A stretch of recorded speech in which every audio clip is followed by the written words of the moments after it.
All right, today we're going to get into a piece of technology that honestly feels like it's pulled straight from a sci-fi movie. It's called plant tissue culture, and it's a very real technique that has the power to reshape our world literally one single cell at a time. So let me just start with this question for you. How would you grow an entire forest from just one leaf? Or, maybe even from a single cell? Sounds pretty impossible, right? Well, it's not. It's actually completely possible, and it's all thanks to plant tissue culture. This is a process that lets scientists take microscopic pieces of a plant and regenerate whole new ones in the super-controlled, sterile environment of a lab. So let's get into how this all works. To really get our heads around this, we first need to understand one absolutely incredible, fundamental concept, something that makes plants truly unique in the biological world. And that concept is called totipotency. You can think of it as a plant cell's biological superpower. It means that if you give it the right conditions, almost any single cell, whether it's from a root, a stem, or a leaf, has all the genetic blueprints it needs to grow into a whole new plant. It's like every cell has the ultimate reset button. And believe it or not, this idea isn't new at all. Way back in 1902, a scientist named Gottlieb Haberlandt, who's now known as the father of plant tissue culture, he predicted this exact thing. He proposed that you could create what he called artificial embryos from just regular plant cells. And that one idea, well, it kicked off more than a century of innovation. By 1939, scientists finally got a culture to grow continuously, using a carrot. But the huge breakthrough came in '57 when Skoog and Miller figured out that by just tweaking the hormone levels, they could literally tell the cells what to do, grow roots or grow shoots.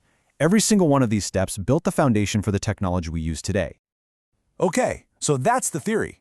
But how does this actually play out in the real world? Let's take a look inside the lab and check out the recipe for making a plant, well, completely from scratch. The number one most important rule in this lab is sterility. Absolute sterility. See, that nutrient-rich goo that helps the plant cells grow, it's also a 5-star buffet for any bacteria and fungi hanging around. Just one tiny microbe can contaminate and ruin an entire batch. So everything has to be done under perfectly aseptic conditions. The whole process is called micropropagation. And you can think of it like a 5-step journey for a tiny piece of a plant. First, you select a healthy little sample, called an explant, and you sterilize it.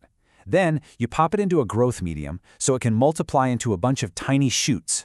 After that, you move it to a different medium to encourage those shoots to grow roots. And finally, the most delicate step of all, acclimatization, where these little lab-grown plantlets are slowly and carefully prepared for life in the great outdoors.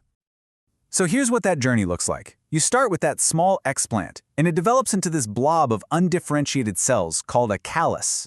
Then, from that callus, embryos and eventually a fully formed little plantlet emerge, ready to start its life. It's a whole cycle of regeneration, all happening inside a single test tube. Now, the real secret sauce here is the culture medium itself. The best way to think of it is like a supercharged jello for plants. It's this carefully mixed gel that's packed with everything a growing cell could ever want: salts, vitamins, and sugars like sucrose to give it all the energy it needs to grow. But the real puppet masters of this whole operation are the plant hormones, especially the ratio between two key players, auxins and cytokinins. If you add more auxin, you're basically shouting a command at the cells: grow roots. But if you shift that balance and add more cytokinin, the message changes completely to grow shoots. So by playing with this balance, by getting the mix of hormones just right, scientists can act like conductors of a tiny botanical orchestra. They can steer the development of the tissue to get exactly what they want, whether that's a mass of cells, a whole forest of new shoots, or a strong, healthy root system. Okay, this is all fascinating science for sure, but what's the actual real-world impact? This is where the technique goes from a couple of test tubes to something that can change entire industries. The potential for scaling this up is just staggering.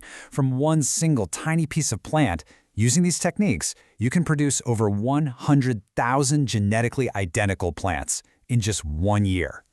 And that allows this whole process to scale up dramatically. What starts out in a few small petri dishes can be expanded into huge industrial-sized growth rooms that are just churning out millions of identical plant clones.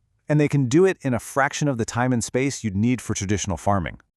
So why is this such a game changer? Well, imagine being able to mass produce millions of perfect clones of your best performing plant. Or you could start with virus-free tissue to guarantee a healthy crop from the get-go. This becomes an incredible tool for conservation too.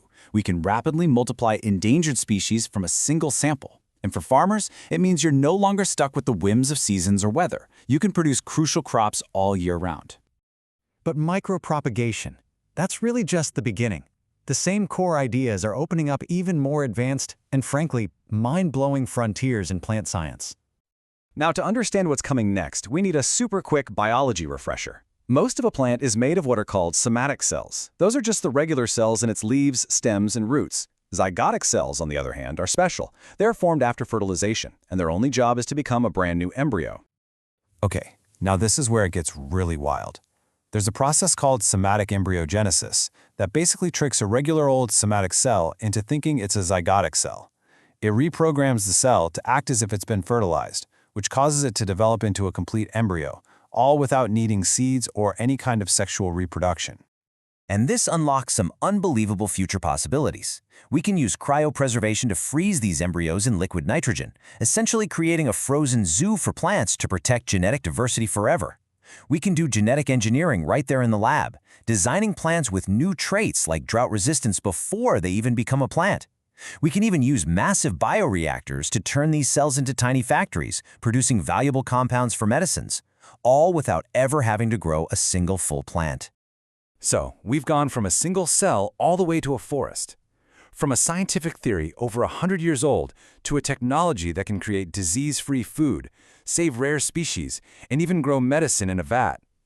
The power to clone and engineer plants at this scale is no longer science fiction, it's here. And that brings us to the final and most important question. What should we grow next?